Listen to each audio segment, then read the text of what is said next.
Good morning class. बेटा हम घर की याद, ये हमने कविता भवानी प्रसाद मिश्र की कंप्लीट कर ली है ये, और इसके क्वेश्चन आंसर मैं आपको लिखवा देती हूँ। इसके क्वेश्चन आंसर आज हम स्टार्ट करते हैं। उसके पहले आप लोगों का एक क्वेश्चन वितान से रह गया है, जो चैप्टर था सेकंड, ये लता मंगेशकर वाला जो हमारा पार्ट था, उसका एक क्वेश्चन रह गया था, इनकम्प्लीट हो गया था, क्लास का टाइम ख़त्म हो गया था। तो पहले वो हम कंप्लीट कर लेते हैं, फिर उसके बाद मैं इसके क्वेश्चन आंसर आपको लिखवा दूंगी। तो इसका 6 क्वेश्चन था, शास्त्रीय एवं चित्रपट दोनों तरह के संगीतों के महत्व का आधार क्या होना चाहिए? कुमार गंधर्व के संबंध में क्या राय है? स्वयं आप क्या सोचते हैं? तो आप सबसे पहले तो ये लिख लीजिए इसका आंसर, फिर हम करेंगे घर की याद वाला क्वेश्चन आंसर। तो सबसे पहले कुमार गंधर्व के अनुसार शास्त्रीय एवं चित्रपट दोनों तरह के संगीतों के महत्व का आधार उसकी मधुरता के सामर्थ्य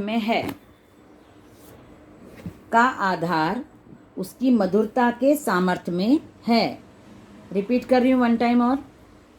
कुमार गंधर्व के अनुसार शास्त्रीय एवं चित्रपट दोनों तरह के संगीतों के महत्व का आधार उसकी मधुरता के सामर्थ्य में है। पूर्ण विराम। यदि शास्त्रीय संगीत रंजक न हो तो वह नीरसता का अनुभव देता है।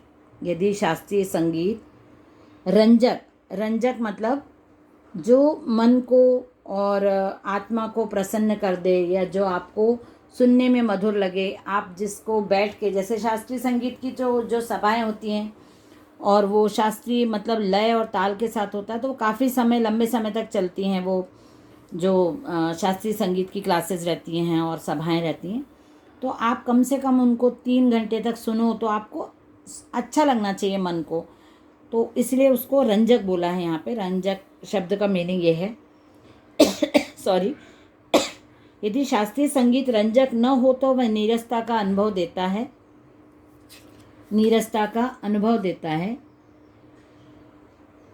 इसी प्रकार चित्रपट संगीत में भी मधुरता एवं कर्णप्रियता होना आवश्यक है। मधुरता एवं कर्णप्रिय होने का गुण होना आवश्यक है।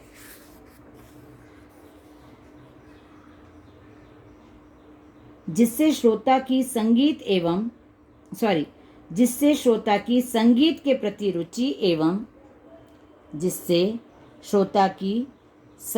प्रति रुचि एवं लगाव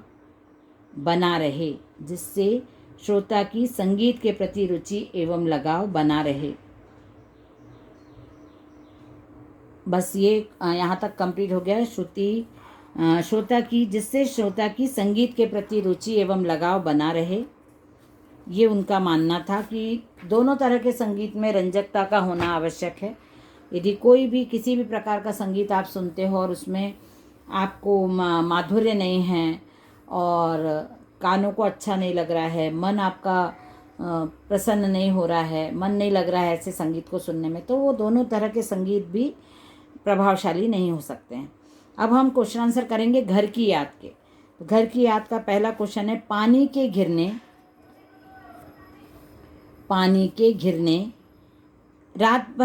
के रात भर गिरने और प्राण मन के गिरने में परस्पर क्या संबंध है? तो आप लिखिए इसका उत्तर। प्रस्तुत प्रश्न में कवि ने रात भर पानी गिरने एवं प्राण मन के गिरने का परस्पर संबंध बताते हुए कहा है कि वर्षा होने पर संपूर्ण वातावरण खुशहाल हो जाता है। वर्षा होने पर संपूर्ण वातावरण खुशहाल हो जाता है। किंतु किंतु ऐसे वातावरण में भी किंतु ऐसे वातावरण में भी कभी परिजनों से दूर ऐसे वातावरण में कभी परिजनों से दूर उनकी स्मृति में दुखी एवं व्यथित है।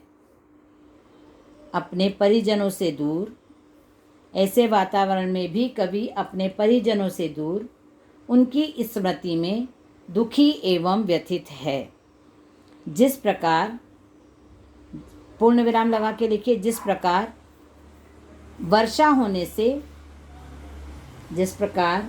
वर्षा होने से संपूर्ण वातावरण नमी युक्त हो जाता है। वर्षा होने से संपूर्ण वातावरण नमी युक्त हो जाता है। उसी प्रकार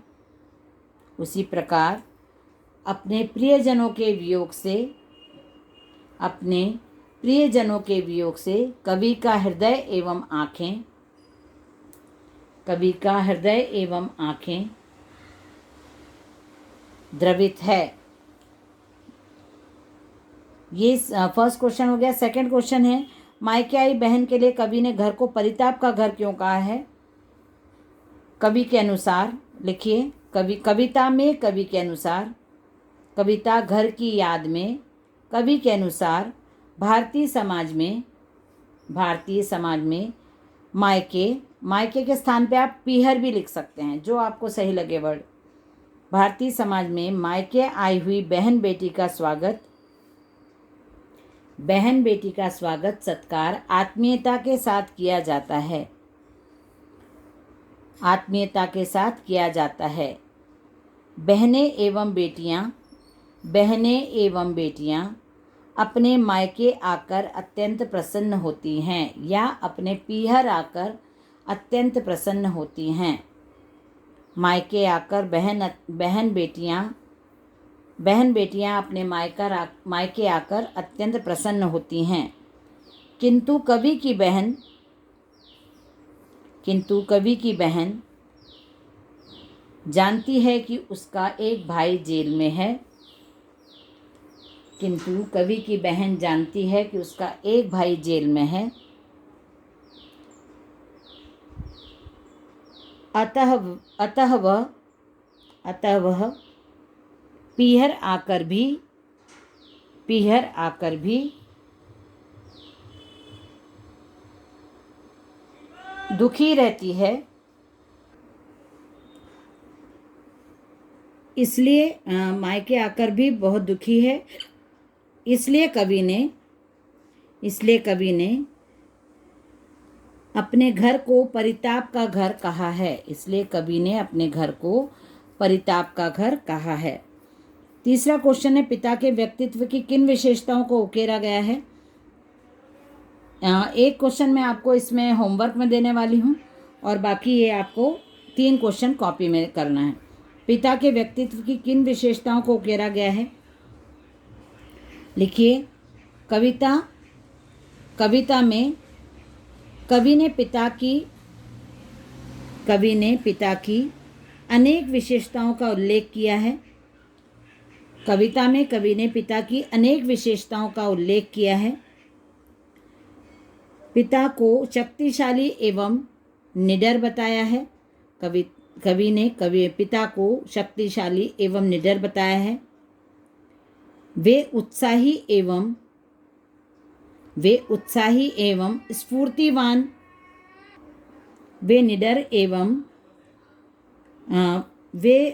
उत्साही एवं स्फूर्तिवान व्यक्ति हैं। पूर्ण विराम। उनकी वाणी में शेर सी गर्जना है। वे निडर साहसी एवं आत्मबल से पूर्ण व्यक्ति हैं। वे निडर साहसी एवं आत्मबल से पूर्ण व्यक्ति हैं। ये हो जाता है आपका यहाँ पे क्वेश्चन आंसर कंप्लीट। अब जब होमवर्क में आपको जो क्वेश्चन दिया है वो आपको ओन वर्ड्स में लिखना है और कॉपी में होना चाहिए। जब आपकी कॉपी चेक होगी तो वो उसमें चेक हो जाएगा साथ में, ठीक है। चलिए ये हो जाता है कंप्लीट चैप्टर, हमारा कोर्स भी ख़त्म हो रहा है। अब हम ग्रामर की तरफ बढ़ते हैं। Bye everyone.